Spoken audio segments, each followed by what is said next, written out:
Hello everyone and welcome back to our YouTube channel. In this video, I'm going to show you how to fix Instacart shopper delivery app not working.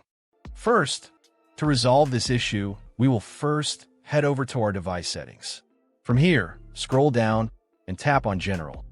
Once you're in the General Settings tab, look for iPhone Storage option and tap on it. Over here, you can either search for the app or you can scroll down and look for it. Then tap on the app. On the next screen, you need to tap on the Offload app option. A confirmation pop-up will come up. Now tap on the Offload app option here. It'll take a bit for processing, and then a reinstall button will show up. Simply tap on it to reinstall the app. This should resolve the issue, but if it doesn't, then you need to check if the app is running an older version. Head over to App Store.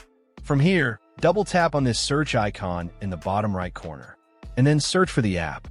Once the app comes up in the search result, and if you see this update button right next to the app, simply tap on it to make sure you're running the latest version of the app.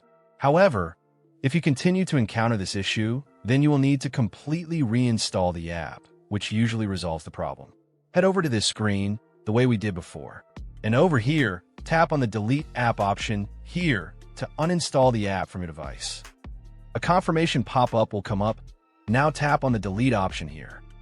Once uninstalled, open up App Store and search for the app in the search bar.